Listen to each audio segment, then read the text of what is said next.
Hello बच्चों, राम राम। कैसे हो सभी? हाँ, आशा करता हूँ कि आप सभी अच्छे होंगे। पढ़ाई लिखाई आप सभी की अच्छी चल रही है।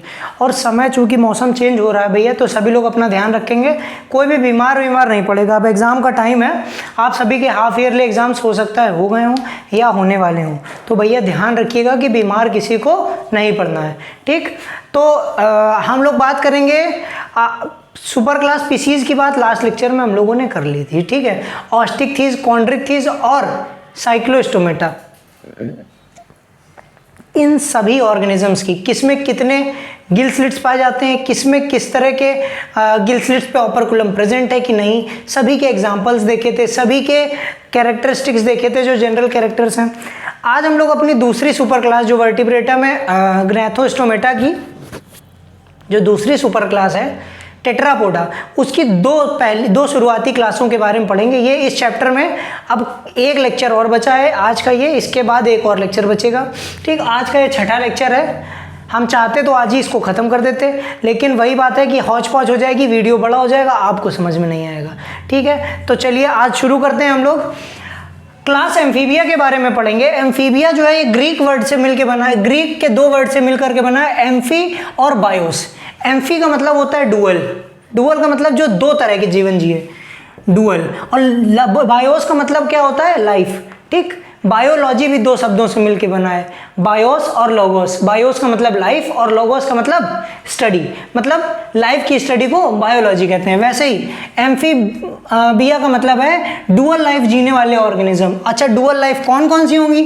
टेरेस्ट्रियल, मतलब जब मन चाहा तो वो जमीन पे आ गए, और जब मन चाहा तो पानी में चले गए। तो टेरेस्ट्रियल भी जिएंगे और एक्वाटिक लाइफ भी जिएंगे। आपने देखा होगा भैया बरसात के टाइम पे मेढक बाहर आ जाते हैं, है ना, और तालाब में भी जाते हैं, ठीक? तो भैया वो जमीन पे भी रह रहे हैं आराम से और तालाब में भी आराम से रह रहे हैं।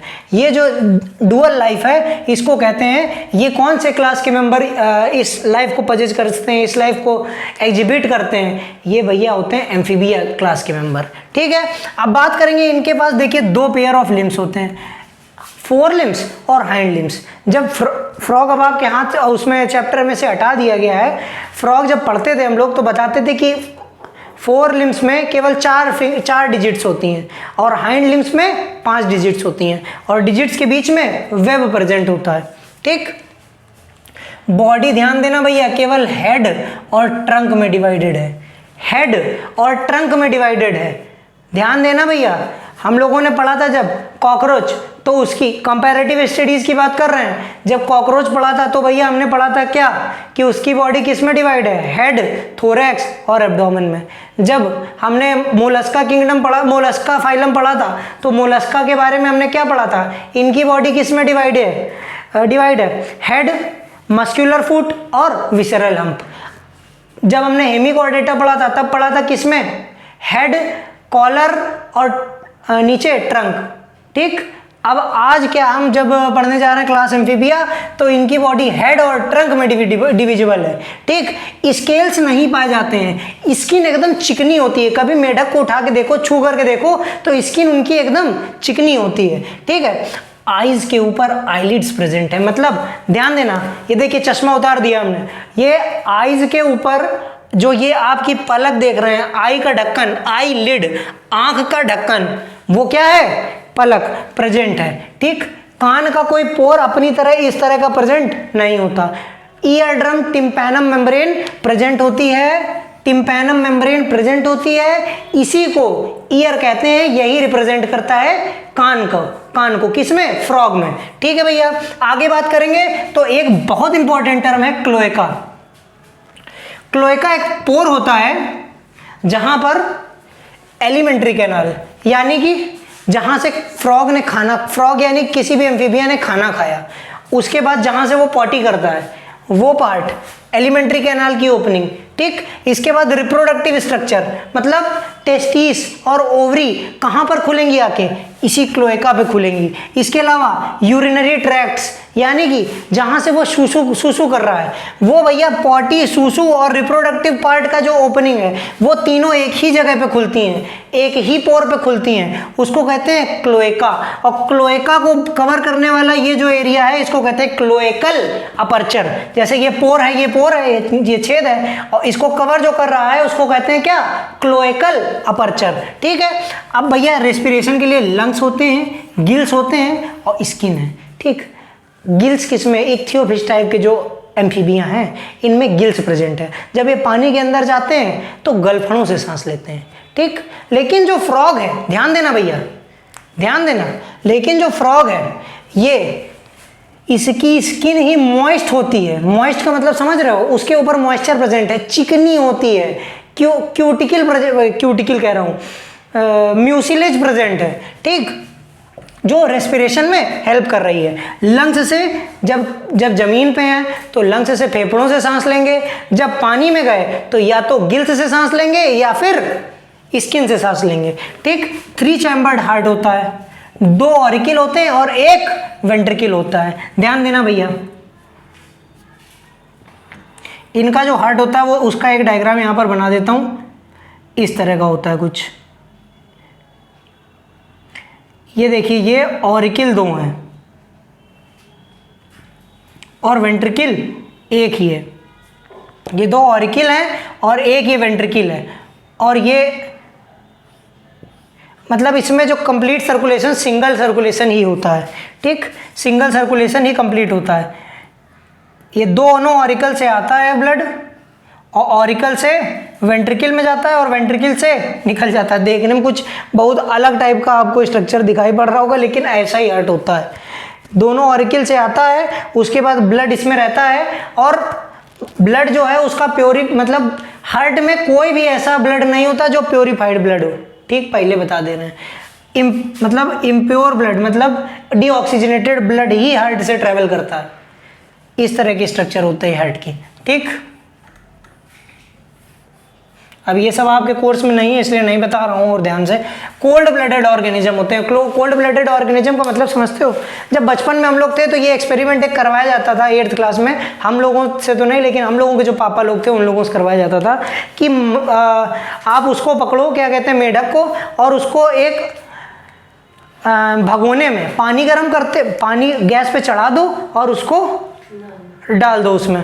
ठीक, तो भैया पहले तो मेढक अपनी बॉडी का टेम्परेचर धीरे धीरे, जैसे जैसे पानी राइज करता है वैसे अपनी बॉडी का टेम्परेचर राइज करता है, और जब उसकी सहन शक्ति से बाहर हो जाता है तो मेढक कूद के बाहर आ जाता है पानी से। ठीक, तो पहले ये भैया कोल्ड ब्लडेड ऑर्गेनिज्म है, मतलब अपनी बॉडी का कांस्टेंट टेम्परेचर मेंटेन नहीं कर पाते, मतलब जो बाहर का एटमॉस्फेयर का टेम्परेचर होता है वही इनके शरीर का टेम्परेचर हो जाता है। ऐसे ऑर्गेनिज्म को पाइकिलोथर्मस कहते हैं। 2 ऑर्गेनिज्म ऐसे हैं जो वार्म ब्लडेड है या होम्योथर्म है। कौन कौन?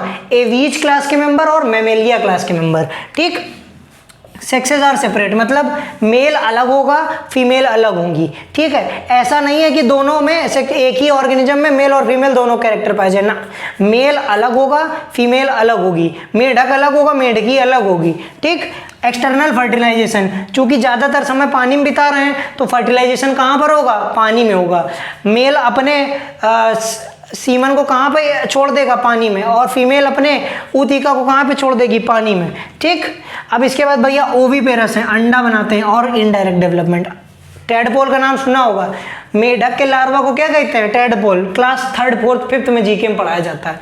ठीक है, इनडायरेक्ट डेवलपमेंट होता है। इसके एग्जांपल देखेंगे, ब्यूफोटोड, मेढक की ही तरह दिखने वाला। गांव घर में भाईजी लोग कर देते हैं ये कलाकारी, ध्यान देना भैया। मेढक की तरह दिखने वाला मटमैला मेढक हल्का हरे कलर का होता है, लेकिन मटमैले से रंग का, मिट्टी से रंग का एक और मेढक के जैसे दिखने वाला एक प्राणी है ब्यूफो यानी कि टोड। ये जो है ये जहरीला होता है। ठीक, इसको लोग पकड़ लेते हैं मेढक समझ के। राना टिग्रीना यानी फ्रॉग, हाइला यानी ट्री फ्रॉग, यानी जो पेड़ों में रहने वाले मेंढक हैं उसको हाइला कहते हैं। सैलामेंड्रा, सैलामेंडर नाम सुना होगा, Salamandra, salamander. Ichthyophis limbless amphibia, पता नहीं कितनी बार ये प्रश्न पूछा गया है, कितने टेस्ट्स में पूछा गया है, कितनी बार ये प्रश्न नीट में आया है, कोई गिनती नहीं है इसकी। इक्थियोफिस जो है वो लिम्बलेस एम्फीबिया है, याद रखना। तो ये बात कंप्लीट हो गई। आज अब बात करेंगे क्लास रेप्टिलिया की। रेप्टिलिया का मतलब है सरीसृप, ठीक। रेप्टिलिया नाम से ही पता चल रहा है, रपट रपट के चलने वाले। रपट रपट के चलने वाले कौन हो गए? रेप्टिलिया, ठीक। रेप्टिलिया कौन हो गए? जो रपट रपट के चल रहे हैं, जो सरक सरक के चल रहे हैं, ठीक। क्रॉलिंग और क्रीपिंग, ठीक। मोस्टली कैसे होते हैं? टेरेस्ट्रियल होते हैं। इक्का दुक्का ऐसे भी हैं जैसे मगरमच्छ, एलिगेटर, ये सब लोग कहाँ पे रहते हैं? कभी कभी पानी में भी रहते हैं, ठीक। और इसके बाद आपको इसके बारे में एक बहुत इंपॉर्टेंट बात बताना चाहूँगा कि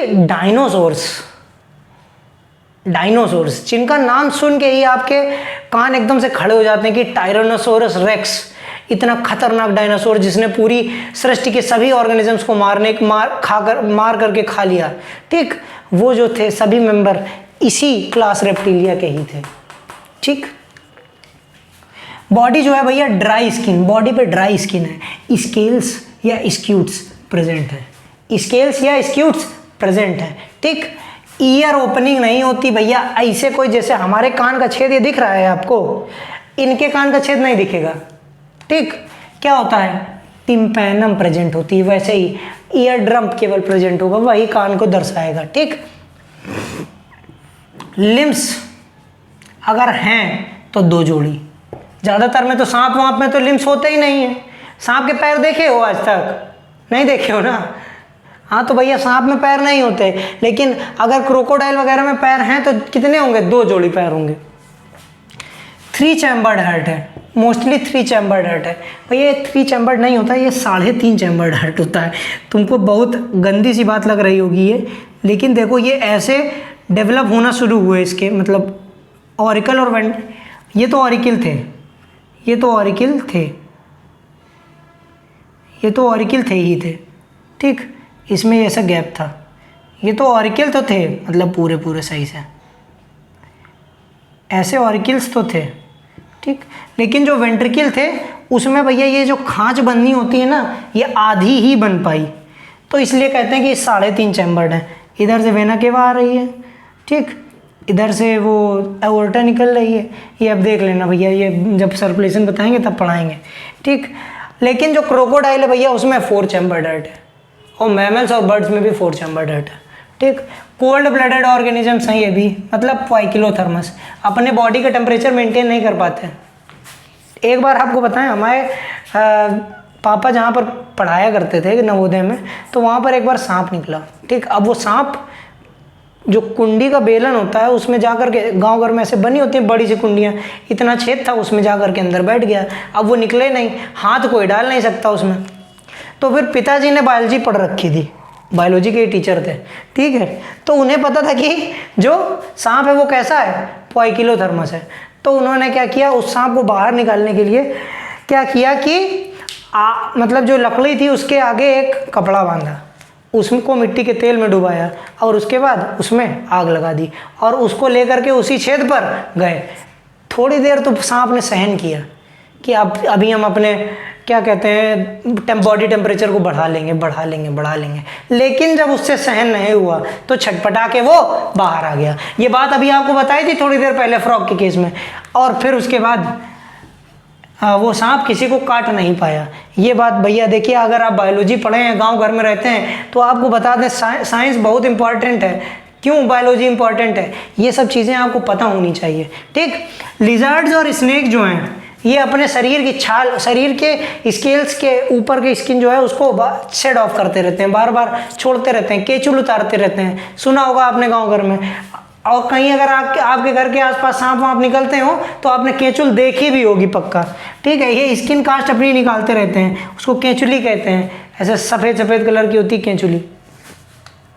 सेक्सेस आर सेपरेट, मतलब मेल और फीमेल अलग अलग होंगे। फर्टिलाइजेशन इंटरनल होता है, यहाँ पे एक्सटर्नल था कंपैरेटिव स्टडी, यहाँ पे इंटरनल है। ओवीपेरस है, अंडा देते हैं लेकिन लार्वा नहीं होता कोई, ठीक है भैया, डायरेक्ट डेवलपमेंट है। अब इसके एग्जाम्पल्स बहुत सारे हैं और इन एग्जाम्पल्स को याद करने का तरीका क्या, हम बोलेंगे आपको बार बार रोक रोक के वीडियो पॉज करके हमारे 3 बार दोहराना है। क्या? चीलोन टर्टिल टेस्टूडो टर्टवाइस, चीलोन टर्टिल टेस्टूडो tortoise, chameleon tree lizard, chameleon tree lizard, कैलोटिस गार्डन लिजर्ड, कैलोटिस गार्डन लिजर्ड, क्रोकोडिलस क्रोकोडाइल, एलिगेटर एलिगेटर, हेमिडेटाइलस बॉल लिजर्ड। ठीक, ध्यान देना। चीलोन टर्टिल टेस्टूडो टॉर्टवाइस, ऐसे देखो, चीलोन टर्टिल टेस्टूडो टॉर्टवाइस, कैमेलियन ट्री लिजर्ड, और इसके बाद कैलोटस गार्डन लिजर्ड, कैलोटस गार्डन लिजर्ड, इसके बाद क्रोकोडिलस क्रोकोडाइल, एलिगेटर एलिगेटर, क्या, और इसके बाद हेमिडेक्टाइलस वॉल लिजर्ड, जो घर में नॉर्मली छिपकली देखते हो, हेमिडेक्टाइलस। हाँ, और इसके बाद स्नेक, जो भैया स्नेक, ये भैया रेप्टाइल्स हैं तो स्नेक्स के बारे में पढ़ेंगे। पॉइजनस स्नेक्स के बारे में दिया है, नाजा यानी कोबरा, नाजा नाजा कोबरा। ठीक, इसके बाद बनगारस, करेत का नाम सुना होगा, उसका नाम क्या है? बनगारस। वाइपेरा रसेलाई, बहुत खतरनाक सांप है, वाइपर बोलते हैं, रसल वाइपर। ठीक, तो ये आपके एग्जाम्पल हो गए। पॉज करके इसको रिवाइज करना और इस जितना मैंने पढ़ाया इन दोनों को आप एनसीईआरटी से एक बार रीड आउट कर लेना। तो आज की वीडियो में इतना ही, अगले वीडियो में फिर मिलेंगे और आशा करता हूँ कि आप सभी को ये टॉपिक समझ में आया होगा। हम आपसे गुजारिश करते हैं कि हमारे इस चैनल को आप जितना ज़्यादा से ज़्यादा हो सके प्रमोट करें और वीडियो को लाइक करें, शेयर करें, चैनल को सब्सक्राइब करें। ठीक है, आज की वीडियो में इतना ही। जय श्री राम, राधे राधे।